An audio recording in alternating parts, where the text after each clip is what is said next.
Hi everyone, this is Rajesh Yadav. I welcome you all to Career and Competition. I hope your preparation is going wonderful. I am here with a view to empowering the nation with the wings of knowledge. सभी का अभिनंदन, सभी को सलाम दुआ बड़कम प्रणाम, सत श्री अकाल, घनी खम्मा, hi hello and welcome to career and competition. मैं उम्मीद कर रहा हूं आप लोग बेहतरीन तरीके से तैयारी शुरू कर दिए होंगे और करियर कंपटीशन के साथ जुड़ने का भी आप लोगों का रिजोल्यूशन कंप्लीट हो चुका होगा। आज मैं आप लोगों के सामने प्रीवियस ईयर क्वेश्चन ही कराऊंगा और आज मिसलेनियस क्वेश्चन है बाय द वे, तो यहां पर एक एक चीज को आपको देखना है। जहां पर भी आपको फंडामेंटल कॉन्सेप्ट में दिक्कत होती है, please keep raising your question so that I could simplify for all of you. ठीक है, तो आते हैं हम लोग यहां पर देखते हैं और एक एक प्रश्न को हम लोग समझने का प्रयास करेंगे। बेसिक चीजें कई बार बच्चों को समझ में नहीं आता है कि नाउन को कैसे पहचाने, प्रोनाउन को कैसे पहचाने, एडजेक्टिव को कैसे पहचाने। तो हर चैप्टर के स्टार्टिंग में मैं आपको सारी इंफॉर्मेशन देता हूं। ऐसे कल भी मैं आपको बताया था कि एडजेक्टिव को पहचानने का क्या तरीका है। क्लियर? तो एक बार मैं ऐसे दोबारा भी आपको उस क्वेश्चन को एक बार थोड़ा सा आपके सामने में रखना चाहूंगा और यह बताने स्टार्ट करने से पहले आपके स्क्रीन पर शिक्षा सुंदरता और जवानी दोनों को मात दे देता है, इसलिए you all are smart enough to understand what to do and what not to do. ठीक है, क्या करना है और क्या नहीं करना है। If you want to become an income tax inspector और एक्साइज इंस्पेक्टर तो आपको उसके लिए ना दिन रात एक कर देना पड़ेगा। सपना देखना अच्छी बात है, लेकिन उससे भी अच्छी बात तब होगी जब उसको मेटेरियलाइज करने के लिए ब्रेन को 90 डिग्री पर आप रख करके आगे अपने प्रिपरेशन को एक नया धार देने के लिए प्रतिबद्ध हो चुके होंगे। चलिए, तो यहां पर I am here with view to galvanizing the sterile passion of the audience. Job के लिए होड़ लगी हुई है, इसके पार्ट एंड पार्सल हैं आप लोग। तो आप लोग समझ लीजिए कि नौकरी इतना आसान नहीं है जितना कई बार लोग जाग करके ना सोचते हैं कि अभी हो जाएगा वो भी हो जाएगा। जितना जरूरत है उतना ही जागिए जिससे आपका एग्जाम निकल जाए। ठीक है, चलिए बहुत बढ़िया। आते हम लोग यहां पर बात करते हैं और आपको कल भी मैं बताया था जो आपके सामने fundamental concept of English, most of the people are ambitious of earning money के बारे में बात करते हैं। ऐसे भी कुछ ऐसे शब्द होते हैं जिन शब्दों के साथ हमेशा हम लोग ऑफ प्रीपोजिशन का प्रयोग करते हैं। वो तो मैं कॉन्सेप्ट अलग बताऊंगा, चाहे वो एम्बिशियस हो, कैपेबल हो, कॉन्फिडेंट हो ना, कॉन्शियस हो, सस्पिशियस हो, डिजायरस हो, एम्बिशियस हो, बीवेयर ऑफ, अवेयर ऑफ। तो इन शब्दों के बाद हमेशा हम लोग ऑफ प्रीपोजिशन का प्रयोग करते हैं। यह मैं पहले से आपको बताते आ रहा हूं। तो आज थोड़ा सा गला में दर्द है तो आप लोगों के सामने हो सकता है कि थोड़ा उस डिग्री पर मैं एम्पलीफाई ना कर पाऊं अपने साउंड को, लेकिन आप लोग समझ लीजिए जीवंतता उसी डिग्री पर है जितना पर होना चाहिए। चलिए, most of the people are ambitious. आपको मैं कल भी बताया था कि जिन शब्दों के लास्ट में ओ यूएस आता है वह मोस्ट ऑफ द केसेस में, मोस्ट ऑफ द केसेस क्या एडजेक्टिव होते हैं। तो विशेषता बताने का काम करते हैं। यहां पर आपको यही बताना था कि इसमें से आने वाला शब्द कौन सा होगा। चाहे आप एम्बिशियस के बारे में बात कर लीजिए, चाहे आप डिजायरस शब्द के बारे में बात कर लीजिए। ठीक है, उसी तरीके से आप कोई भी वर्ड लीजिए, आप सस्पिशियस वर्ड के बारे में बात कर सकते हैं, कॉन्शियस वर्ड के बारे में बात कर सकते हैं। तो जिन शब्दों के लास्ट में ओ यूएस आता है वो क्या होता है भाई, एडजेक्टिव होता है। ठीक है, डिजायरस, एम्बिशियस, ये सभी सीरियस वर्ड आप यूज करते हैं या नहीं करते, तो ये सभी के सभी शब्द क्या है भाई, एडजेक्टिव है। पॉइजनस, तो ये आपको ध्यान रखना है। यही मैं आपको बताया था और कल मैं एक और कॉन्सेप्ट बताया था कि जिन शब्दों के लास्ट में ओ यूएस लिखा गया हो, जिन शब्दों के लास्ट में फुल लिखा गया हो, जिन शब्दों के लास्ट में बी एल आता हो मोस्ट ऑफ द केसेस में, जिन शब्दों के लास्ट में एस आई वी ई आ जाए, जिन शब्दों के लास्ट में हमने यह भी बताया था टी ए एल आ जाए, जैसे रिवाइटल, पिवटल, ये सभी के सभी शब्द क्या होते हैं, एडजेक्टिव होते हैं। उसी तरीके से मैं आपको यह भी बताया था कि कुछ ऐसे भी शब्द हो सकते हैं जहां पर आपको नाउन में एल वाई लगा करके आपको एडजेक्टिव बनाना पड़ जाए, जैसे सिस्टरली, ब्रदरली, फादरली, मदरली के बारे में बात करते हैं। वो सभी के सभी शब्द क्या है, एडजेक्टिव्स होते हैं। तो आइए मैं आपको यहां पर यह बताना चाहूंगा कि जब आप लोग एडजेक्टिव के बारे में बातें करते हैं तो ध्यान रखें जिन शब्दों के लास्ट में क्या लिखा गया हो, एफ यू एल लिखा गया हो सफिक्स के तौर पर वे सभी वर्ड्स एडजेक्टिव होते हैं। जिन शब्दों के लास्ट में ओ यूएस आता हो, जिन शब्दों के लास्ट में एस आई वी आता हो, TAL आ जाए, जहां पर आप BLE की बात करें, चाहे आप SOM के बारे में बातें करें, चाहे हैंडसम शब्द के बारे में बात कर लीजिए, ट्रबलसम के बारे में बात कर लीजिए, ये सभी के सभी जो शब्द हैं क्या है, एडजेक्टिव है। चाहे आप कैपेबल शब्द के बारे में बात कर लीजिए, सुइटेबल शब्द के बारे में बात कर लीजिए, वाइटल शब्द के बारे में बात कीजिए, यह आपके एडजेक्टिव्स होते हैं। पैसिव, मैसिव, डिसाइसिव, कुछ भी लिख लीजिए। डिसाइसिव बैटल प्ले किया गया तो ये आपके सामने। OUS से आप पॉइजनस लिख सकते हैं, सीरियस वर्ड लिख सकते हैं, और यह भी आपके सभी एडजेक्टिव कहलाएंगे। ठीक है, तो आपको मैंने ना बेसिक आपका ये जो है ध्यान रखना है, कॉन्सेप्ट आपके सामने। We divided the property dot dot dot two parts के बारे में बात करते हैं। एक चीज आप लोग ध्यान रखें, जब भी हम लोग इस तरह के सेंटेंस का प्रयोग करते हैं तो आपको इस बात का इल्म होना चाहिए कि यहां पर आने वाला स्टेटमेंट आपका कौन सा आएगा। ठीक है, जब भी किसी चीज को आप डिवाइड करते हैं तो उस केसेस में डिवाइड शब्द के बाद हम लोग पता है किसका प्रयोग करते हैं। जब आप डिवाइड शब्द के बारे में बात करते हैं तो किसी चीज को जब डिवाइड करते हैं तो उसके साथ हम प्राय इनटू प्रेपोजिशन का प्रयोग करते हैं। Divided into dot dot dot, 2 parts, 4 parts, XYZ के बारे में बात करते हैं। यहां पर आने वाला प्रेपोजिशन आपका पता है कौन सा है, into is the correct answer, बाकी सारे स्टेटमेंट आपके इनकरेक्ट हैं। ऐसे 2 कॉन्सेप्ट आपको यहां पर बताता हूं। एक वर्ड आपको पता होगा, शायद नहीं पता तो आप लोग लिख लेंगे। जब हम लोग बिटवीन के बारे में बात करते हैं, बिटवीन शब्द के बारे में बात करते हैं, तो यह 2 चीजों के बारे में बात करते हैं। वहीं पर आप जब अमंग शब्द के बारे में बात करते हैं तो अमंग का प्रयोग हम लोग, और अमंगस्ट का प्रयोग, अमंग और अमंगस्ट जो शब्द होता है, इन दोनों शब्दों के बाद पता है हम लोग किसका प्रयोग करते हैं। ध्यान रखें, मोर देन 2 के बारे में बात करते हैं। किसके बारे में बात करते हैं, मोर देन 2 के बारे में बात करते हैं। इसमें एक खासियत यह है, मोर देन 2 के लिए, मोर देन 2 के लिए इनका प्रयोग करते हैं। एक चीज यहां पर क्लियर करना चाहूंगा, जब हम लोग अमंग शब्द के बारे में बात करते हैं तो अमंग के साथ हमेशा आगे आने वाला वर्ड कॉन्सोनेंट साउंड से लिखा रहता है, कॉन्सोनेंट साउंड से लिखा रहता है, ये आपको ध्यान रखना है। लेकिन जब हम लोग अमंगस्ट शब्द के बारे में बात करते हैं, अमंगस्ट शब्द के बारे में बात करते हैं तो इसके साथ आप वॉवेल साउंड और कॉन्सोनेंट साउंड दोनों से आप स्टेटमेंट को लिख सकते हैं। लेकिन यदि मान लीजिए आपके सामने इसमें ज्यादा प्रायोरिटी देने की यदि बातें मैं करने लगूं तो वहां पर हम लोग ज्यादा वॉवेल को प्रायोरिटी देते हैं, वॉवेल साउंड को प्रायोरिटी देते हैं, न कि कॉन्सोनेंट को प्रायोरिटी देते हैं। लेकिन हां, ऐसा नहीं है कि आप अमंगस्ट के बाद आप कॉन्सोनेंट से आप सेंटेंस यूज नहीं कर सकते, कर सकते हैं।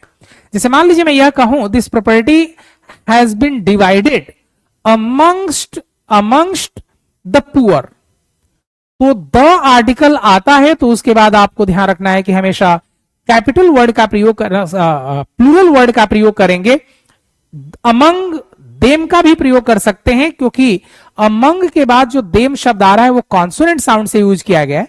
तो मैं आपको ये बताने का प्रयास कर रहा हूं कि अमंगस्ट का प्रयोग कॉन्सोनेंट और वॉवेल दोनों के साथ यूज कर सकते हैं, कॉन्सोनेंट और वॉवेल साउंड दोनों के साथ यूज कर सकते हैं। लेकिन अमंग एक ऐसा शब्द है जो सिर्फ कॉन्सोनेंट साउंड के पहले ही इसका प्रयोग होगा और वॉवेल साउंड के पहले इसका प्रयोग नहीं कर सकते।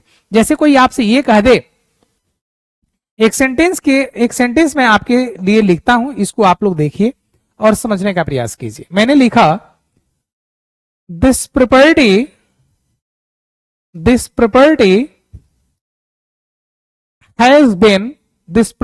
हैज बीन डिवाइडेड, और यहां पर मैं आपसे लिख दूं डिवाइडेड डैश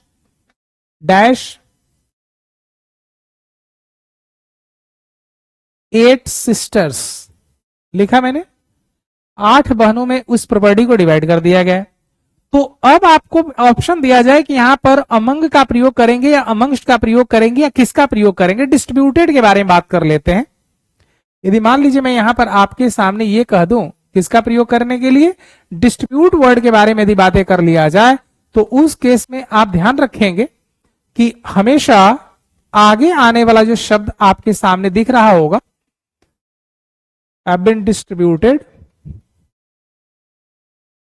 गेटिंग में, यहां पर जो शब्द आप लिखेंगे वह आपका अमंगस्ट ही आएगा, कोई दूसरा वर्ड आप नहीं लिख सकते। अमंगस्ट शब्द का ही प्रयोग करेंगे, आप कोई दूसरा वर्ड आप यहां नहीं रख सकते। न रखने के पीछे लॉजिक मैंने आपको बताया है कि उसके पीछे लॉजिक क्या है। लॉजिक ये है कि एट जो शब्द है वो वॉवेल साउंड से लिखा गया है।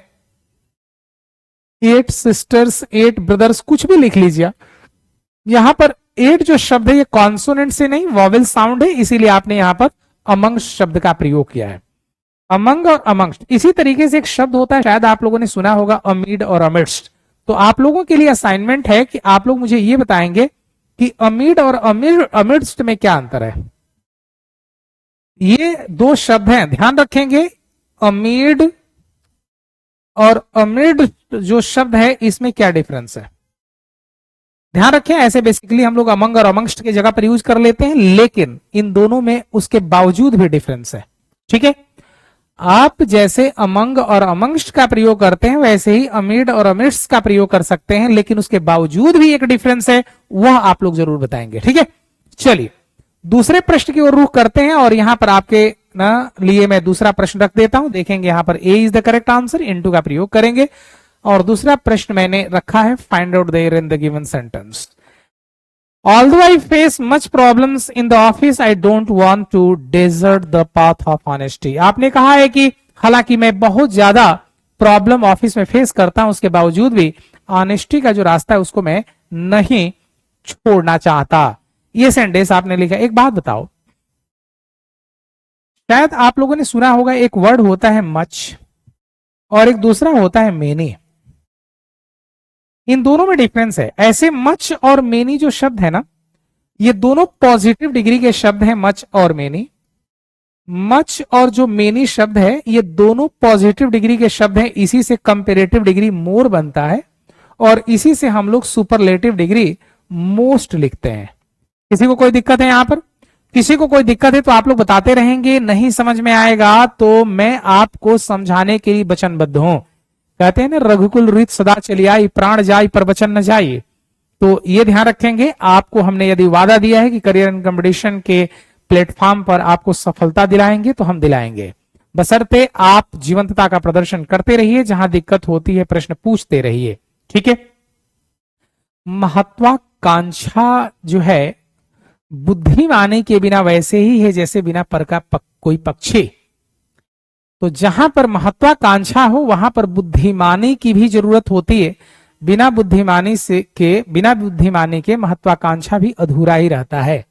ठीक है, तो ये आपको ध्यान रखना है। अब मैं आपको ये बताने का प्रयास कर रहा हूं कि जब हम लोग मच और मेनी के बारे में बात करते हैं तो इनका सुपरलेटिव डिग्री और कंपेरेटिव तो आपको मैंने बताया ही, लेकिन बड़ी बात है कि मच का प्रयोग हम लोग अनकाउंटेबल नाउन के लिए यूज करते हैं और मेनी का प्रयोग हम लोग काउंटेबल नाउन के लिए यूज करते हैं। शायद आप लोगों ने सुना होगा, लोग कहते हैं मच मनी। क्या बोलते हैं? Much money. आंसर भी आप लोगों ने देख लिया क्या? आप लोगों ने आंसर भी देख लिया? लग रहा है कि इसमें आंसर ऑलरेडी आपको दिया गया है। मेरे को लग रहा है कि आंसर तो आप लोगों ने देख ही लिया होगा। ठीक है, ये मैं क्लियर कर देता हूं। प्रॉब्लम्स काउंटेबल नाउन है। काउंटेबल नाउन के लिए आप मच शब्द का प्रयोग नहीं कर सकते, आपको यहां पर मेनी शब्द का प्रयोग करना चाहिए। Many problems in the office लिखेंगे। एक जो कॉन्सेप्ट मैं आपको बताने का प्रयास कर रहा था, कई बार आप लोगों ने सुना होगा मच मनी ना, Mukesh Ambani has much money बोलेंगे क्योंकि मनी काउंटेबल नहीं है। आप किसी को कह सकते हैं मच नॉलेज के बारे में बात कर सकते हैं, नॉलेज जो शब्द है ये काउंटेबल नहीं होता है। तो मच जो शब्द है वह हमेशा अनकाउंटेबल शब्दों के लिए आता है। लेकिन जब आप मेनी शब्द के बारे में बात करते हैं तो मेनी के बाद आने वाला वर्ड हमेशा काउंटेबल होता है। जैसे मेनी स्टूडेंट्स बोल सकते हैं, मेनी प्रॉब्लम्स बोल सकते हैं, मेनी प्रॉब्लम्स बोल सकते हैं, मेनी बुक्स बोल सकते हैं, मेनी इश्यूज बोल सकते हैं, मेनी स्टूडेंट्स बोल सकते हैं। जो बोलना है बोलिए, लेकिन हमेशा प्लूरल शब्द आएगा, यह आपको ध्यान रखना है। तो मेनी के बाद आने वाले जो शब्द होते हैं वो क्या होते हैं भाई? हमेशा प्लूरल होते हैं, कभी भी आप सिंगुलर शब्द का प्रयोग नहीं करेंगे। ये आपके सामने लिखे गए हैं शब्द। यहां पर आपने मच के बाद मनी जो शब्द है वो अनकाउंटेबल होता है।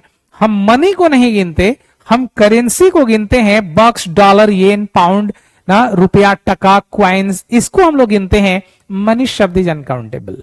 आपको एक और चीज बता देता हूं, बड़ी बात यह है कि मनी जो शब्द है उसको भी कई बार हम लोग प्लूरल बनाते हैं और मोनीज लिखते हैं, मीनिंग बदल जाता है, ध्यान रखेंगे। सम ऑफ मनी बोलते हैं उसको, क्या बोलते हैं? सम ऑफ मनी के बारे में बातें करते हैं। तो ये मैंने आपको बताया, प्रॉब्लम्स काउंटेबल होने की वजह से आप मच का प्रयोग नहीं करेंगे, मेनी शब्द का प्रयोग करेंगे। ठीक है, किसी को कोई दिक्कत है? Find out the error in the given sentence, और आपके समक्ष keeping in mind the current market conditions, it has better for us to invest in the infrastructure. Keeping in mind the current market condition, it has better for us to invest in the infrastructure. बताइए तो क्या है? It has better या it is better? Be quick and be fast, फटाफट आप लोग बताएंगे, देखते हैं कितने लोग आंसर दे पाते हैं। जब भी आप इस तरह के सेंटेंसेस के बारे में बात करें तो इस बात का आप लोग हमेशा ध्यान रखेंगे कि आपको क्या करना है और क्या नहीं करना है। गेटिंग में? सेंटेंस कहीं पर भी आपके सामने यदि आ जाए तो आपको क्या करना है भाई? इस बात का ध्यान रखना है कि जब भी कोई सेंटेंस आपके समक्ष लिखा जाए तो वहां पर आप लोग सावधानी बरतेंगे। ठीक है, देखिए, जब सेंटेंस में हम लोग जब कभी भी हम लोग सेंटेंसेस में हैज या हैव का प्रयोग करते हैं तो इसके अलग अलग कॉन्सेप्ट्स होते हैं। क्या होते हैं भाई? अलग अलग कॉन्सेप्ट्स होते हैं। और वो अलग अलग कॉन्सेप्ट्स क्या है? हैज और हैव जो वर्ड है ना, सब्जेक्ट के बाद जब हम लोग हैज और हैव का प्रयोग करते हैं, हैज और हैव का प्रयोग करते हैं तो ये प्रेजेंट में जब आता है तो इसके बाद हम लोग डायरेक्ट अदर वर्ड्स का प्रयोग करते हैं जहां पर पोजेशंस के बारे में बात करने लगते हैं, अदर वर्ड्स। और ये स्ट्रक्चर जो है किसके बारे में बात करता है? पोजीशन को डिफाइन करता है, पोजीशन बताता है। जैसे आप ये कह देते हैं ना, आपने कह दिया कि I have a car, I have a बस, एक्स वाई जेड, कुछ भी लिख लीजिए, कंप्लीमेंट के तौर पर आगे कुछ भी लिख लीजिए, यानी अदर वर्ड मैंने लिखा हुआ। तो बड़ी बात यहां पर यह है कि हैज और हैव का जब प्रयोग करते हैं तो वहां पर हम लोग डायरेक्ट क्या करेंगे भाई? हमेशा अदर वर्ड का प्रयोग करेंगे। लेकिन जब हम लोग हैज और हैव का प्रयोग, कई बार आप लोगों ने देखा होगा कि इसके बाद टू प्लस वर्ग की फर्स्ट फॉर्म भी आता है। हैज और हैव का प्रयोग जब हम लोग सेंटेंसेस में करते हैं प्रेजेंट कॉन्टेक्स्ट में, तो इनके साथ हम लोग टू प्लस वर्ग की फर्स्ट फॉर्म का प्रयोग हम लोग तभी करते हैं जहां पर आपको सेंटेंसेस में कंपल्शन या ऑब्लिगेशन के बारे में बात करना पड़ जाए, ऑब्लिगेशन के बारे में बात करना पड़ जाए जिसको कंपल्शन कहते हैं, डिटर्मिनेशन के बारे में बात करना चाहे, determination, compulsion, X Y Z, compulsion के बारे में बात किया जाए, यानी कंपल्सन के बारे में बातें करने लगते हैं तो वहां पर भी हम लोग सेंटेंसेस में इसको यूज करते हैं। You have to do it, इसका मतलब आप पर कोई दबाव दे रहा है, तभी आप हैज और हैव के साथ आप प्रेजेंट में टू प्लस वर्ब की फर्स्ट फॉर्म का प्रयोग करते हैं, यानी इन्फिनेटिव वर्ब का प्रयोग करेंगे। ठीक है, चलिए, तो यहां पर ये जो स्टेटमेंट आपने लिखा हुआ है इट हैज बेटर, इसके पास बेटर है ऐसा नहीं आप कहने का प्रयास कर रहे हैं। यहां पर जो स्ट्रक्चर होना चाहिए था इट इज बेटर। कई बार आप लोगों ने सुना होगा ना, it is better for us, it is better to do this walk, it is better not to go there, कुछ भी आप लिख लीजिए। तो ये स्ट्रक्चर आपके सामने प्रेजेंट, सिंपल प्रेजेंट में आपको स्ट्रक्चर्स लिखना चाहिए था, जो मैं आपके सामने रखा हूं। दूसरे कॉन्सेप्ट पर आते हैं, और दूसरा कॉन्सेप्ट आप लोगों को क्लियर करना चाहूंगा कि यहां पर हमने बताया B is the correct answer. B part में एरर है, तो यहां पर हैज के जगह पर इज का प्रयोग करेंगे। और इसके पीछे लॉजिक क्या है वह भी मैं आपको क्लियर कर देता हूं, देखेंगे। ये शायद इधर लिख दिया हूं, इसलिए replace it has better for us by it is better. आपको it is better for us लिखना चाहिए, या यहां पर लिखा गया। ठीक है, क्योंकि सेंटेंस जो है वो प्रेजेंट टेंस में है। आइए दूसरा sentence, I have not seen him dot dot dot, last month के बारे में बात करते हैं। एक बात बता दो, for last month, from last month, since last month, या till last month. I have not seen him, बताइए तो। Be quick and be fast, देख लेते कितने लोग आंसर दे पाते हैं। Go ahead and try to answer the question, be quick and be fast. देर मत कीजिए, फटाफट बताइए। एक चीज कई बार बच्चों के माइंड में ये चलता है कि जब हम लोग हैज और हैव का प्रयोग करते हैं तो हैज और हैव जो है वह सिर्फ प्रेजेंट परफेक्ट में ही आता है, और प्रेजेंट परफेक्ट में हम लोग सिंस का प्रयोग नहीं करते। ऐसा नहीं है, प्रेजेंट परफेक्ट में भी आप सिंस का प्रयोग कर सकते हैं, प्रेजेंट परफेक्ट में भी आप हैव का प्रयोग कर सकते हैं। जैसे एक सेंटेंस आपके सामने मैं लिखना चाहूंगा,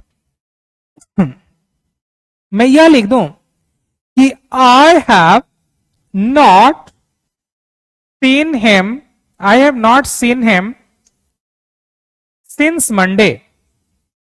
इस सेंटेंस में कोई भी एरर नहीं आप लोगों को बताना चाहूंगा, और ये सेंटेंस सही है। और ये सेंटेंस जो लिखा गया है वो किस में लिखा गया है? प्रेजेंट परफेक्ट में लिखा है हमने। किस में लिखा है? प्रेजेंट परफेक्ट में लिखा है। तो यहां पर जब भी इस तरह के स्ट्रक्चर्स आपके सामने लिखे जाएं तो ध्यान रखें, हैज और हैव के साथ वर्ब की थर्ड फॉर्म, देन आफ्टर। इसका स्ट्रक्चर आपको बताता हूं, आप लोग शायद सुने होंगे कि जब हम लोग ये स्ट्रक्चर्स को फॉलो करते हैं सेंटेंस में सब्जेक्ट के बाद, जब हम लोग प्रेजेंट परफेक्ट का स्ट्रक्चर्स फॉलो करते हैं और उसके बाद हम लोग वर्ब की थर्ड फॉर्म लिखते हैं, तो आपको करना क्या है? इसके बाद जो कभी भी सेंटेंसेज में जब हम सिंस के बाद यहां पास्ट का कोई टाइम बताते हैं, किसका भाई? पास्ट टाइम के बारे में जिक्र करते हैं, तब उससे पहले आप सिंस का प्रयोग कर सकते हैं। जैसे India has progressed a lot since 2010।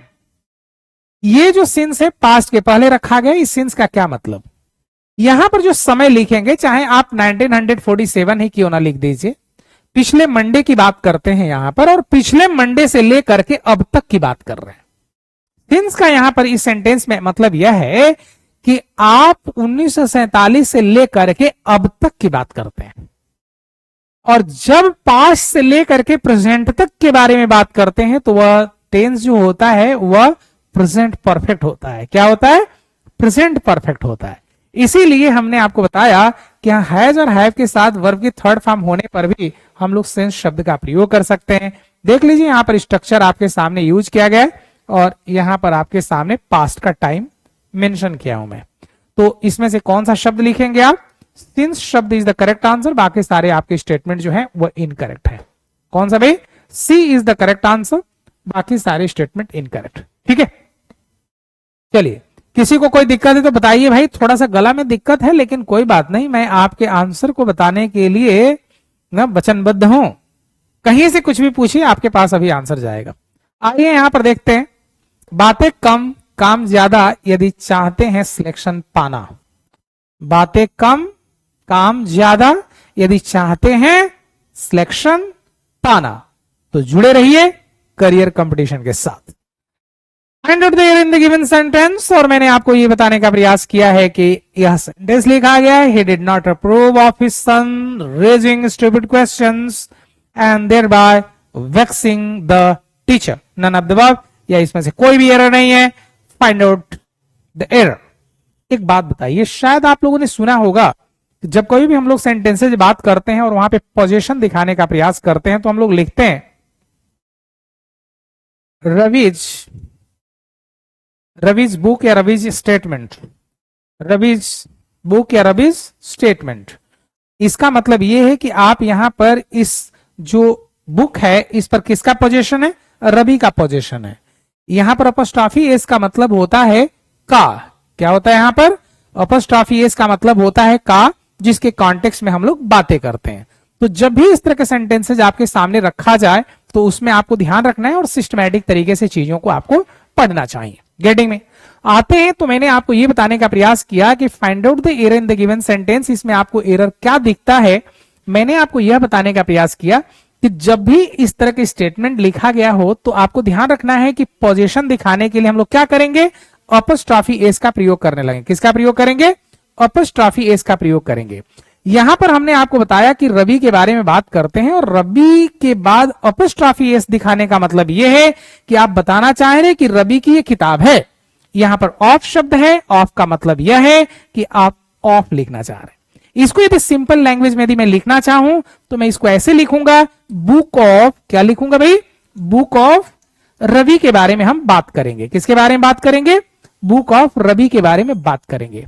तो इस सेंटेंस जो आपके सामने लिखा गया है, जो आपके एग्जाम में इस तरह के प्रश्न आते हैं, तो इसको सॉल्व करने के लिए आपको क्या करना चाहिए, आप लोगों को यह ध्यान रखना चाहिए, डिड नॉट के बाद वर्ब की फर्स्ट फॉर्म आती है। पास्ट इंडेफिनिट के बारे में जब बात करते हैं तो शायद आप लोगों को यहां पर क्लैरिटी होगा।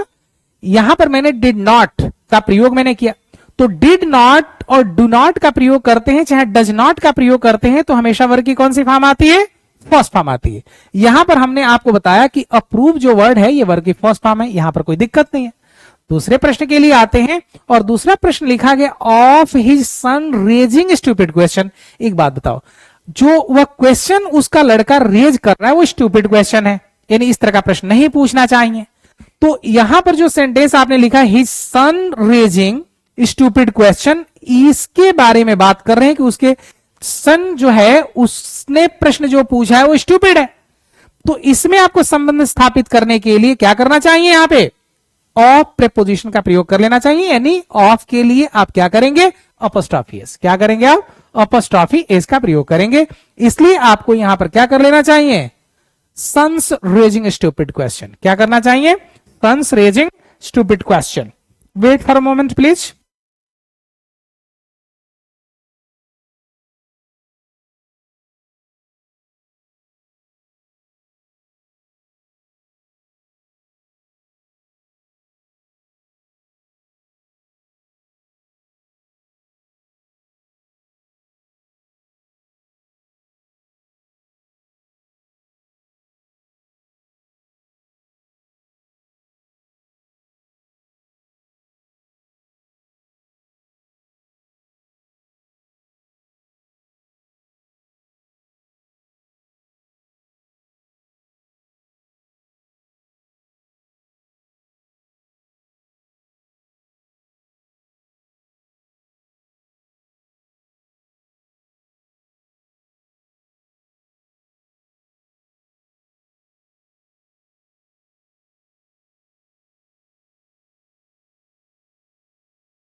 तो लेट्स ड्रा योर अटेंशन। मैंने आपको यह बताने का प्रयास किया है कि आपको करना क्या है। यहां पर जो भी मैं सेंटेंस आपके सामने लिख रहा हूं,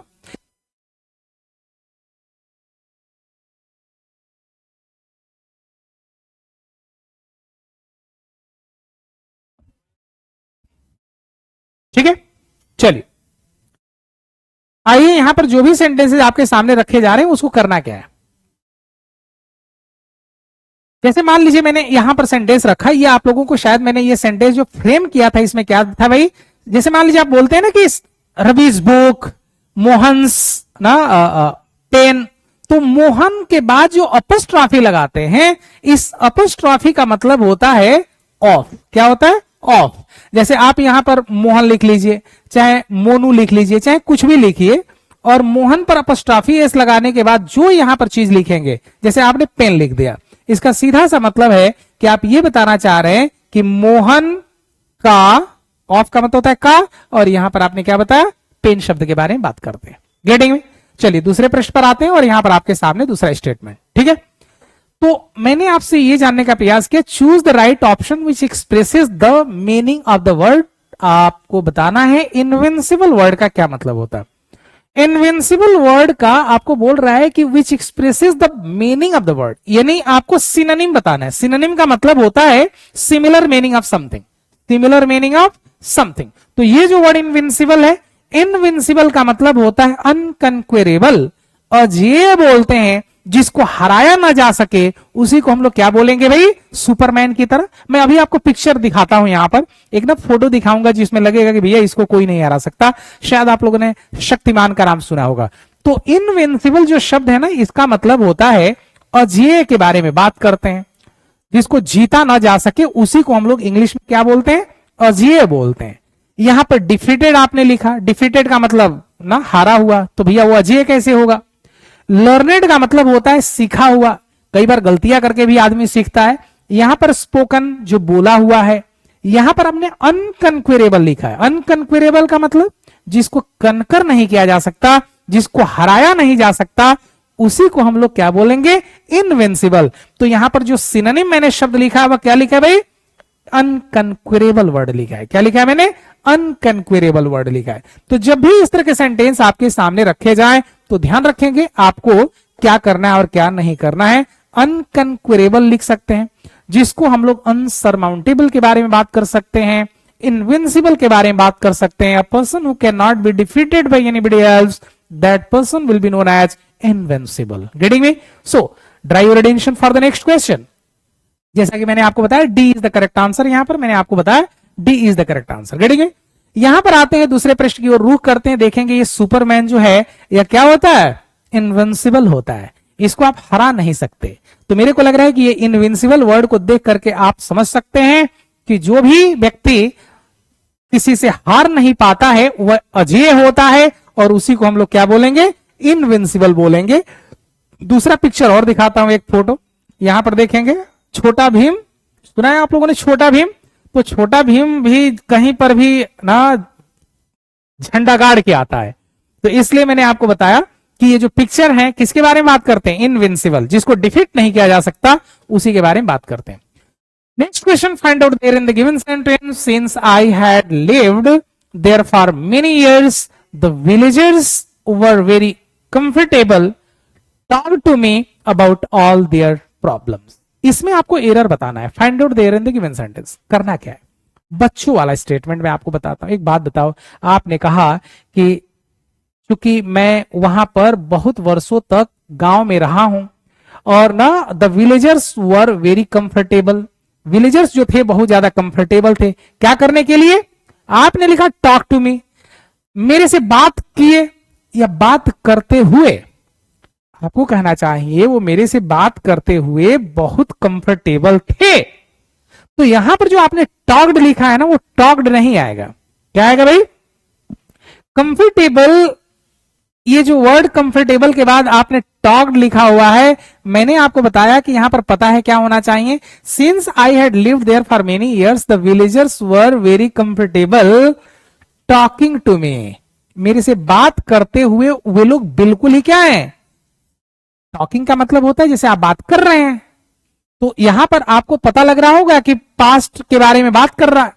तो उस केसेस में जब आप बात करेंगे कि भैया वे लोग बहुत ज्यादा कंफर्टेबल फील करते हैं मेरे से बातें करते हुए, अपनी समस्या को बताते हुए, तो आप लिखेंगे they were very comfortable talking to me about all their problems. अपने सारे प्रॉब्लम्स के बारे में बात करते हुए मेरे साथ बहुत ज्यादा कंफर्टेबल थे। आपको यह बताना चाहिए। Are you getting? जैसे मैं कह दूं I am quite comfortable while talking with you. तो इस तरह के स्ट्रक्चर्स को आपको ध्यान रखना है, यानी यहां पर टॉक्ड नहीं आएगा, टॉकिंग आएगा। आप देखिए आपके सामने सी पार्ट में एरर एग्जिस्ट करता है, यहां पर this one is the correct answer. यहां पर एक्सप्लेनेशन भी शायद रखा होगा। यूज टॉकिंग, आपको टॉकिंग यूज करना है इंस्टेड ऑफ टॉक्ड। टॉक के जगह पर क्या यूज करना है, टॉकिंग शब्द यूज करना है। क्यों करना है? क्योंकि the latter part of the sentence is in the past. जो ना उसका पहले वाले जो पार्ट है वो किसमें है, पास्ट में लिखा गया। आइए दूसरे फैक्ट्स पर मैं आपके सामने रखता हूं।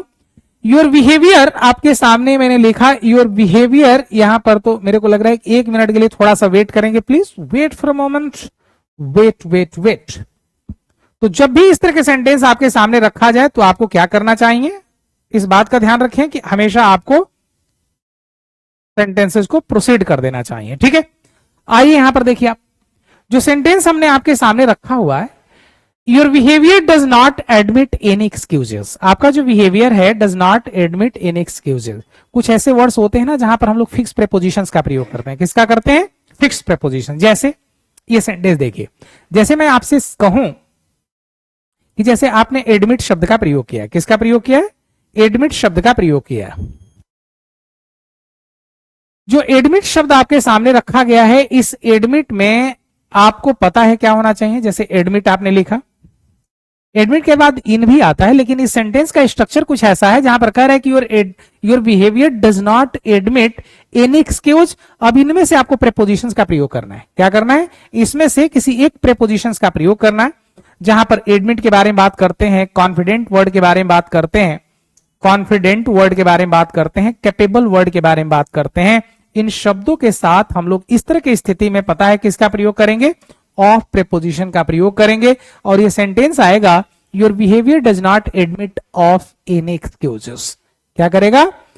और वहां पर एडमिट इन की बात करेंगे तो वहां पर किसी चीज को स्वीकृति देने के बारे में बात करेगा, या नहीं तो ना भर्ती करने के बारे में बातें करेगा। जहां पर आप हॉस्पिटल वगैरह में किसी को भर्ती कराते हैं, यानी उसको इलाज के लिए एडमिट कराते हैं, तब हम लोग इस तरह के इन का प्रयोग कर सकते हैं। अदरवाइज यहां पर आने वाला प्रेपोजिशन आपका ऑफ होगा। This one is the correct answer. Getting में?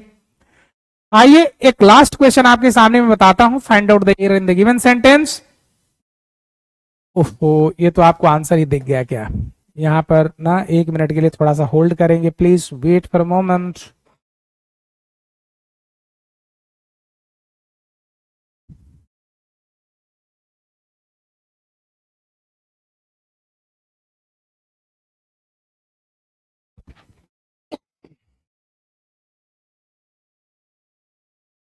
चलिए, सेंटेंस आपके सामने। Find out the error in the given sentence. ये आपके सामने स्ट्रक्चर लिखा गया। This shorts of girls who make reels in the metro want to be cynosure of all eyes by hook or by crook, so they deserve to be look down upon. क्या करना है भाई? एक बात बताओ, यहां पर जो स्ट्रक्चर आपके सामने लिखा गया, this shorts of girls who make reels in the metro. एक बात बताओ, जब भी स्ट्रक्चर्स कहीं पर भी आता है ना, जब हम लोग दिस और दैट के बारे में बात करते हैं तो आपको क्या करना है? दिस और दैट ये दो शब्द ऐसे हैं जो हमेशा इनके बाद हमेशा सिंगुलर नाउन आता है। क्या आता है भाई? सिंगुलर नाउन का प्रयोग करते हैं। किसका प्रयोग करेंगे हम लोग? सिंगुलर नाउन का प्रयोग करेंगे। गेटिंग में? आप जब दीज और दोज का प्रयोग करते हैं, किसका? दीज या दोज शब्द का जब प्रयोग करते हैं तो इनका प्रयोग हम लोग हमेशा किसके लिए करते हैं भाई? उनके लिए, यानी इनके बाद हमेशा प्लूरल शब्द आता है। क्या आता है? प्लूरल नाउन का प्रयोग करते हैं। गेटिंग में? ये आपके सामने। तो यहां पर बस इतना सा ध्यान रखना है कि जब भी आपके सामने इस तरह के स्ट्रक्चर्स आए तो आपने यहां पर दीज शॉर्ट लिखा हुआ है, तो दीज का प्रयोग जब किया तो नाउन क्या चाहिए आपको? प्लूरल। यहां पर आपने क्या लिखा हुआ है? शॉर्ट। तो प्लूरल का मतलब बहुवचन। बहुवचन जब आप किसी नाउन को बनाते हैं तो उसमें हम लोग एस जोड़ते हैं। क्या करते हैं? जैसे मैंगो है तो मैंगोज, बुक है तो बुक को प्लूरल बनाएंगे तो बुक्स, पेन है तो पेन्स। तो इसी तरीके से ये दीज के बाद आने वाला जो शॉर्ट वर्ड आपने लिखा हुआ है, इसके जगह पर आपको क्या लिखना चाहिए था? These shorts of girls. क्या होना चाहिए? These shorts of girl. यानी इस तरह की लड़कियां जो मेट्रो में रील बनाती हैं, want to be cynosure of all eyes. इसका मतलब हर एक आंख का एक तरीके से ना सेंट्रल केंद्र बिंदु बनना चाहती हैं, इसलिए किसी भी तरीके से वो चाहती हैं कि लोग उनको देखें। लेकिन आपको बताना चाहता हूं, इस तरह की लड़कियां जो हैं ना मेट्रो में हरकतें करती हैं, उनको क्या करना चाहिए? They must be look down, उनको इग्नोर कर देना चाहिए। ये सेंटेंस कुछ ऐसा कह रहा है। ठीक है, इसका मतलब किस पार्ट में एरर है भाई? ये पार्ट में आपका एरर एग्जिस्ट करता है। यहां पर आते हैं और एक लास्ट क्वेश्चन और आपको बता देता हूं। और equipment gets damage very often in summer because there are too many power cuts. इसका कॉन्सेप्ट कह रहा है कि हमारा जो जितने भी हमारे यंत्र हैं, उपकरण हैं, gets damage very often in summer. अक्सर क्या हो जाते हैं भाई? समर में डैमेज हो जाते हैं। इसके पीछे कारण बताया जा रहा है क्योंकि there are too many power cuts, यानी बिजली बार बार कटती रहती है, इसकी वजह से ये सारे कंडीशंस हैं। आप ध्यान रखें, एक कॉन्सेप्ट बताता हूं, उसके बाद हम लोग बात करेंगे। जब भी सेंटेंस में हम लोग इस तरह के स्टेटमेंट्स लिखते हैं तो आप लोग ध्यान रखें, गेट के बाद जो स्ट्रक्चर्स आता है वो हमेशा आपके सामने जिस कॉन्टेक्स्ट से बात कर रहे हैं कि हमारा इक्विपमेंट क्या हो जाता है भाई? डैमेज हो जाता है, वो हमेशा वर्ब की थर्ड फॉर्म आती है। कौन सी फॉर्म आती है? वर्ब की हमेशा थर्ड फॉर्म आती है। तो इसमें आपको यही ध्यान रखना है कि आप क्या करें और क्या ना करें। गेट के बाद आपने यहां पर डैमेज जो वर्ड रखा हुआ है ये डैमेज्ड आएगा। क्या आएगा भाई? डैमेज्ड आएगा। Getting me? Very often in summer because there are too many power cuts. ठीक है, चलिए दूसरे प्रश्न पर आते हैं और यहां पर हमने आपके सामने रखा बी पार्ट में एरर एग्जिस्ट करता था, जहां पर मैंने आपके सामने एक्सप्लेनेशन भी प्रोवाइड करा दिया है। Instead of damage as the sentence is in passive voice, third form of the verb is used in the passive voice. ये पैसिव स्ट्रक्चर्स में लिखा गया, जिसकी वजह से ये आपका क्या होना चाहिए? वर्ब के थर्ड फॉर्म में होना चाहिए। चलिए, तो आज के लिए मैं आप लोगों से विदा लेना चाहूंगा और बहुत सारे डायमेंशन और बातें करेंगे यहां पर। और जिसको भी इस तरह के प्रश्न पर दिक्कत होती है तो आप लोग पूछते रहेंगे। जैसे एक सेंटेंस आप लोग ध्यान रखें, जैसे मान लीजिए आपके सामने ये स्ट्रक्चर्स पूछा गया। जब भी आपके सामने इस तरह के सेंटेंसेस लिखा जाए तो आपको क्या करना चाहिए, इस बात का आप ना ध्यान रखें।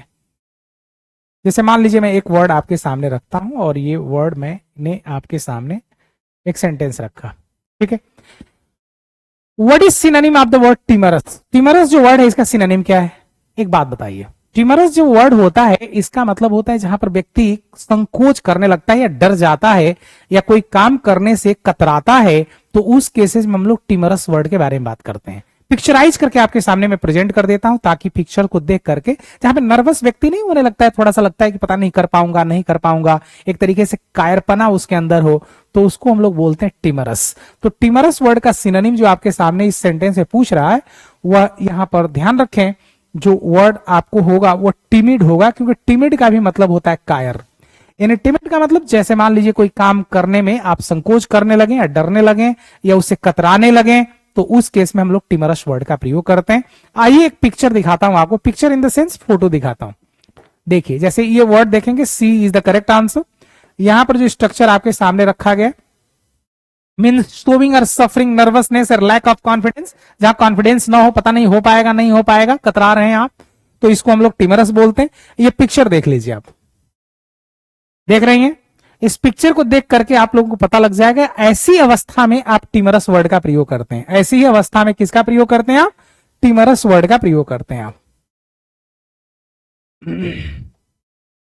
ऐसी ही अवस्था में टिमरस वर्ड का प्रयोग करते हैं। एक पिक्चर और दिखाता हूं, देखिए यहां पर देखेंगे ये भाई साहब, तो ब्रेव या टिमरस गाय, ये ब्रेव है या टिमरस है, डर रहे हैं ये, तो इस तरह के सिचुएशंस में हम लोग टिमरस वर्ड का प्रयोग करते हैं।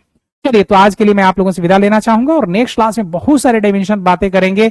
तो इसके लिए आप लोग जो अपना समय देते हैं, इसके लिए आप लोगों को बहुत बहुत आभार। तो stay blessed, distance inspired, good bubbling smile. This is Rajesh Yadav signing out the session. ध्यान रखें, कल नहीं अब मंडे को आपके सामने मुलाकात होगी आप लोगों से, और वहां पर बेहतरीन तरीके से कक्षा आपके सामने चलेगी और सिस्टमैटिक तरीके से सीपीओ के लिए हम लोग तैयारी करेंगे और सीपीओ, सीएचएसएल और सीजीएल के लिए। ठीक है, चलिए, थैंक यू वेरी मच। जीवंतता का प्रदर्शन करते रहिए। Thanks a lot for swinging by and dropping in. By the way, you all are smart enough to understand. Stay blessed, stay inspired, go ahead with bubbling smile. This is Rajesh Yadav signing out of the session. Bye bye, take care.